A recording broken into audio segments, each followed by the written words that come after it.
Hello everyone. எனக்கு நெறைய பேர் வந்து இப்ப ரீசென்ட்டா கமெண்ட் பண்ணியிருந்தீங்க. அதுல ஒரு கமெண்ட் என்ன கேட்டிருந்தாங்க அப்டின்னா, என் பையன் வந்து அமெரிக்கா வரணும். அதுக்கு வந்து என்னென்ன ப்ரொசீஜர் இருக்கு? எந்த காலேஜ்ல நான் சேர்க்கணும்? இல்லன்னா எந்த காலேஜ் நல்ல காலேஜ்? என்ன ஃபீஸ் வரும்? அப்டின்ற மாரி நெறைய கொஸ்டின்ஸ் கேட்டிருந்தீங்க. அண்ட் இன்னும் நெறைய பேர் நெறைய கொஸ்டின் கேட்டிருந்தீங்க. ஸோ ஒரு 2, 3 பேரோட கமெண்ட் வந்து இது ரிலேட்டடா இருந்துச்சு. ஸோ அதுக்கான வீடியோ தான் இது. ஸோ இந்த வீடியோல நீங்க இந்தியாலருந்து அமெரிக்கா வர்றதுக்கு ஒரு ஸ்டேஜ்லயும் எவ்வளோ செலவு பண்ணுவீங்க? அந்த செலவுக்கான கரெக்ட்டான டீட்டெயில்ஸ் எல்லாத்தையும் வந்துட்டு ஷேர் பண்ண போறோம். இத பார்த்துட்டு உங்க காலேஜுக்கு என்ன ஃபீஸ் வரும்? என்ன ஏதுன்றதெல்லாம் வந்து கடைசி வரைக்கும் பார்த்தீங்கன்னா தெரிஞ்சுக்கலாம். அது அப்படி இந்த வீடியோல ஃபுல்லா பேச முடியலனாலும், எப்படி தேடணும்? என்ன எப்படி பார்க்கணும்? அப்படின்றதெல்லாம் நான் சொல்லி தரேன். ஓகேவா? ஸோ, இப்ப நம்ம ஃபர்ஸ்ட்டு ஸ்டார்ட் பண்ண போறது என்ன அப்டின்னா, நீங்க யுஎஸ்க்கு படிக்க வரீங்க அப்டின்றப்ப 2 எக்ஸாம் வந்துட்டு எழுதுற மாரி இருக்கும். சில டைம் 1 எக்ஸாம் எழுதுனாலும் போதும். 2 எக்ஸாம் என்ன அப்டின்னா, ஒண்ணு வந்து இங்கிலீஷ்ல நீங்க ப்ரொஃபிஷியன்ட்டா இருக்கீங்க அப்டின்றத ப்ரூவ் பண்றதுக்கு இங்கிலீஷ் ப்ரொஃபிஷியன்சி எக்ஸாம். அதுக்கப்புறம் வந்துட்டு ஜிஆர்இ அப்டின்ற ஒரு எக்ஸாம் இருக்கும். இது வந்து குவான்ட்ஸ் ரிலேட்டடான எக்ஸாம்.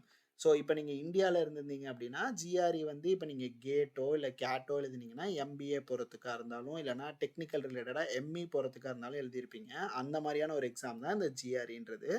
நான் முன்னாடியே சொன்ன மாரி ஐஎல்ஸ் இல்லன்னா டோஃபல் ஏதாவது ஒரு எக்ஸாம் எழுதணும். இத தான் வந்து நீங்க யுஎஸ்ஏ வர்றதுனாலும் சரி, இல்ல வந்து வேற எந்த நாட்டுக்கு போறதுனாலும் ஆஸ்திரேலியா, கேனடா, இல்ல யுகே எங்க போறதுனாலுமே ஐஎல்ஸ் வந்துட்டு நெறையாவே எதிர்பார்ப்பாங்க.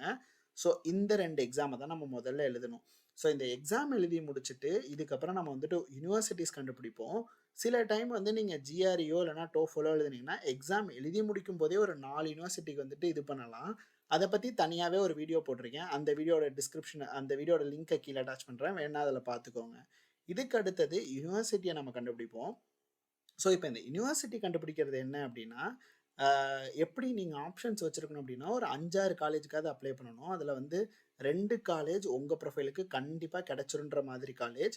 2 காலேஜ் ரொம்பவே கஷ்டம். பட் கிடைச்சா கண்டிப்பா போயிடுவேன்னு இருக்க மாரி காலேஜ்.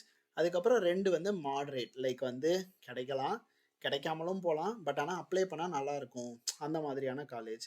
ஸோ, இந்த மாதிரி ஒரு 6 காலேஜுக்கு நீங்க அப்ளை பண்ணுவீங்க. ஸோ, அப்ளை பண்ணிட்டு ரிசல்ட்ஸ் வந்துட்டு உங்களுக்கு வரும். அந்த காலேஜுக்கு அப்ளை பண்றதுக்கு நீங்க சில விஷயங்கள் வந்து பண்ணியிருக்கணும். என்னென்ன எழுதியிருக்கணும் அப்டின்னா, எஸ்ஓபி, எல்ஓஆர் அப்டின்ற 2 விஷயம் வந்துட்டு பண்ணுவீங்க. எஸ்ஓபின்றது ஸ்டேட்மெண்ட் ஆஃப் பர்ப்பஸ். என்ன அப்டின்னா, நீங்க உங்கள பத்தி அ நான் வந்து இந்த ஒரு இது பண்ணிட்டுருக்கேன். அ ஒ நான் எதனால இப்ப என் அண்டர் கிராட் முடிச்சுட்டு நான் எதனால இந்த ஊருக்கு வரேன்? எதுக்காக நான் இங்க படிக்கிறேன்? என்னோட கோல்ஸ் என்ன? அப்படின்னு உங்கள பத்தி நீங்க சொந்தமா லெட்டர் எழுதுறது. உங்கள பத்தி நீங்க சொந்தமா எழுதுறது தான் அந்த எஸ்ஓபின்றது. அடுத்து ஒண்ணு இருக்கிறது தான் வந்துட்டு எல்ஓஆர். இந்த எல்ஓஆர்ன்றது வந்து உங்க ஸ்டாஃப் வந்து நீங்க காலேஜ்ல இருந்தப்பயோ, இல்ல உங்க மேனேஜர்ஸோ, நீங்க வந்து அவங்க கூட வேலை பார்த்தப்ப, இல்ல அவங்க கூட படிச்சப்ப, இவன் வந்து எப்படிப்பட்டவன்? இவன் நல்லா தான் படிச்சுட்டு இருந்தான். இவனுக்கு வந்து நீங்க உங்க காலேஜ்ல சேர்த்துக்கிட்டீங்க அப்படின்னா, இது வந்து இவன் ரொம்ப ரொம்ப நல்ல வேல்யூபிளான அசெட்டா இருப்பான் அப்படின்ற மாதிரி சொல்றது தான் வந்துட்டு எல்ஓஆர். ஸோ இத மாதிரி இருக்க 2 லெட்டர வந்துட்டு நம்ம எழுதிறணும். எழுதிட்டு நம்ம காலேஜுக்கு அப்ளை பண்றப்ப இது 2த்தையும் சப்மிட் பண்ணுவோம். ஸோ இத சப்மிட் பண்ணி முடிச்ச அப்புறம் வந்துட்டு காலேஜ்ல இருந்து அவங்க அட்மிஷன் நமக்கு குடுப்பாங்க. அட்மிஷன் குடுத்த அப்புறம் நீங்க வந்துட்டு எந்த காலேஜ செலக்ட் பண்றீங்களோ, நீங்க அக்செப்ட் பண்றீங்கன்னா, அக்செப்ட் பண்ணிட்டு உங்களுக்கு I-20ன்னு ஒரு விஷயம் இருக்கும். நீங்க யுஎஸ்ஏக்கு வரீங்கன்னா, I-20ன்ற ஒரு விஷயம் இருக்கும். நீங்க அதுக்கு வந்துட்டு ஃபர்ஸ்ட் அப்ளை பண்ணுவீங்க. I-20க்கு நீங்க ரெக்வெஸ்ட் பண்ண அப்புறம், யுனிவர்சிட்டி வந்து உங்களுக்கு I-20 வந்துட்டு தரும். ஸோ, அந்த I-20 எடுத்துட்டு போயிட்டு ஒரு வேள நீங்க லோன் வாங்கணும்னாலோ, நீங்க லோனுக்கு தேடுறதோ, இல்ல செல்ஃப் ஃபைனான்சிங்கா இருந்தீங்கன்னா, செல்ஃப் ஃபைனான்சிங்க்கு எதுவுமே தேவையில்ல. ஸோ, இதுக்கப்புறம் I-20 கிடைச்ச அப்புறம் நீங்க விசாக்கு வந்துட்டு அப்ளை பண்ணுவீங்க. ஸோ, இந்த விசாக்கு அப்ளை பண்றப்ப DS-160 அப்படின்னு ஒரு விஷயம் இருக்கும். அதாவது நான் விசாக்கு நீங்க யுஎஸ்க்கு நீங்க அப்ளை பண்றீங்கன்னா, DS-160 ஃபார்ம் வந்துட்டு ஃபில் பண்ணிட்டு விசாக்கு அப்ளை பண்ணுவீங்க. அதுக்கப்புறமா வந்து உங்களுக்கு வந்து செவிஸ் அப்படின்னு ஒரு ஃபீஸ் கட்டுற மாரி இருக்கும். அந்த ஃபீஸையும் வந்துட்டு கட்டிருவீங்க. ஸோ கட்டிட்டு விசாக்கு நீங்க அப்ளை பண்ணீங்க அப்படின்னா, உங்களுக்கு வந்துட்டு நீங்க விசாக்கு போயிட்டு அட்டெண்ட் பண்ணீங்கன்னா, உங்களுக்கு விசா வந்துரும். அதுக்கப்புறம் நீங்க கிளம்புறது தான். ஸோ இதுல ஒரு ஸ்டெப்ல என்ன செலவாகும் அப்படின்னு பார்த்தீங்கன்னா, இந்த எக்ஸாம் ஜிஆர்இயோ இல்ல ஐஎல்ஸோ, டோஃபலோ எல்லா எக்ஸாமுக்கும் கிட்டத்தட்ட 15,000 வரைக்கும் கிட்டத்தட்ட செலவாகும். 15லருந்து மேபி இப்ப டாலர் வேல்யூ மாரி இருக்குன்னா ஒரு 17,000 வரலாம். ஸோ கிட்டத்தட்ட இந்த எக்ஸாம்க்கு நீங்க எழுதுறதுக்கு ஒரு வேள ஜிஆர்இ அண்ட் ஐஎல்ஸ் இல்லன்னா டோஃபல் ஏதாவது ஒண்ணு எழுதுனீங்கன்னா, ஒரு 30,000 செலவாகும். அதுக்கப்புறம் யுனிவர்சிட்டிக்கு ஒண்ணொண்ணுக்கும் அப்ளை பண்றதுக்கு $50லருந்து $70 செலவாகும்.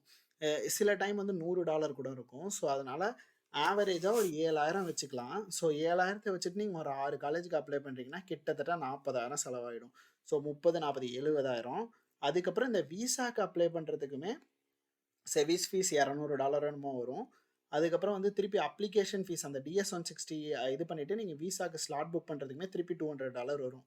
ஸோ கிட்டத்தட்ட இங்கேயுமே ஒரு $400 வரும். அதாவது ஒரு 30,000 செலவாகும். ஸோ ஆல் ஓவர் பார்த்தீங்க அப்படின்னா ஒரு 30, 40, 70 இன்னொரு 30,000னா ரூ. 1,00,000 கிட்ட உங்களுக்கு செலவாயிடும். ஸோ இந்த ரூ. 1,00,000 நீங்க செலவு பண்ணீங்கன்னா தான் இனிஷியலா காலேஜுக்கு அப்ளை பண்றதுக்கே இந்த செலவாகும். ஸோ நான் என்னோட எக்ஸ்பீரியன்ஸ்ல என்ன பண்ணியிருந்தேன்னா, முதல் வருஷம் வந்து நான் வேலைக்கு போயிட்டு என்னோட காசுலேருந்து இந்த எக்ஸாம்க்குலாம் எழுதிக்கலாம். இல்ல அப்ளிகேஷன் ஃபீஸ்க்குலாம் காசு வேணுன்றதுக்காக அந்த மாரி பண்ணேன். இது வந்து உங்களோட கம்ப்ளீட்டா உங்களோட விருப்பம் தான். நீங்க என்ன பண்ணணும்னு நினைக்கிறீங்களோ அது உங்க இன்ட்ரெஸ்ட். நீங்க ஒரு வேள உங்க வீட்ல காசு இருக்குன்னா, அவங்கள்ட்ட இருந்து வாங்கிட்டு நீங்க உடனே படிச்சுட்டு கூட வரலாம். இல்ல எக்ஸ்பீரியன்ஸும் இருந்த மாரி இருக்கும். நான் கொஞ்ச நாள் அங்கேயே எனக்கும் வந்துட்டு யார்ட்டயும் காசு வாங்கி கட்ட வேணாம்னு நினைச்சிருந்தீங்கன்னா, இந்த ப்ரொசீஜரையும் நீங்க எடுத்துக்கலாம். அண்ட் இதுதான் இந்த வீடியோல பேசணும்னு நெனச்சேன். அண்ட் உங்களுக்கு ஏதாவது டவுட் இருந்துச்சுன்னா, தாராளமா கீழ கமெண்ட் பண்ணுங்க. எந்த கமெண்ட் வந்துட்டு இன்ட்ரஸ்டிங்கா இருக்கோ, இல்லன்னா பெரியவங்க யாராவது கேட்டிருந்தாங்கன்னா, அவங்களுக்கு வந்துட்டு நான் இங்கிலீஷ்ல ரிப்ளை பண்ணனா புரியுமா இல்லையான்னு எனக்கு தெரியல. ஸோ தமிழ்ல ரிப்ளை பண்ணி அவங்க பெரியவங்களா இருந்தாங்கன்னா, அதுக்கு நான் ஹானர் பண்ணி தான் திருப்பி எல்லாத்துக்குமே வந்துட்டு புதுசாவே வீடியோ போடலான்னு நெனைக்கிறேன். அதனால ஒரு வேள நீங்க இந்த வீடியோ பார்த்துட்டு இருந்து உங்களுக்கு தமிழ் டைப் பண்றதுக்கு தான் தெரியும். ஒரு வேள இங்கிலீஷ்ல நான் டைப் பண்ணா புரியலன்னா, நீங்க தைரியமா வந்துட்டு கமெண்ட்ட வந்துட்டு கீழ போடுங்க. உங்களுக்கும் தனியா வந்துட்டு நான் வீடியோ மேக் பண்றேன். அண்ட் இந்த வீடியோ வந்துட்டு இத பத்தி தான் பேசணும்னு நெனச்சிருந்தேன். அண்ட் இதுக்கு மேல என்ன சொல்லணும்னு நெனச்சேன்னா, என் வாட்ஸ்அப் குரூப் இருக்கு. நீங்க வேணும்னா உள்ள போங்க. அண்ட் இந்த வெப்சைட் என்னது தான் நான் தான் வந்துட்டு கிரியேட் பண்ணேன். எல்லாமே ஃப்ரீ டூல்ஸ் தான். நீங்க ஃப்ரீயாவே வந்து உங்க யுனிவர்சிட்டி கண்டுபிடிக்கணும் அப்படின்னு நெனச்சீங்கன்னா, இங்க வந்து யுனிவர்சிட்டி ஃபைண்டர்ன்னு போயிட்டு போட்டுட்டு டீட்டெயில்ஸ் போட்டீங்கனாலே யுனிவர்சிட்டி வந்துரும். இல்ல எனக்கு ஸ்காலர்ஷிப் வேணும்னு நெனச்சீங்கன்னா, ஸ்காலர்ஷிப் தேடிக்கலாம். இல்ல GRE எக்ஸாம்க்கு ப்ரிப்பேர் பண்ணிக்கலாம். இந்த மாரி எல்லாமே நான் ஃபீச்சர்ஸ் வச்சிருக்கேன். ஸோ உங்களுக்கு தேவைப்படுற ஒரு ஸ்டூடெண்ட்டா உங்களுக்கு தேவைப்படுற எல்லாமே நான் இதில வச்சிருக்கேன். இந்த லிங்க்ஸும் வந்துட்டு கீழ அட்டாச் பண்ணிருக்கேன். எடுத்து யூஸ் பண்ணிக்கோங்க. அண்ட் இந்த வீடியோ இத பத்தி தான் பேசணும்னு நெனச்சிருந்தேன். And all the best. Bye. அடுத்த வீடியோல பார்க்கலாம்.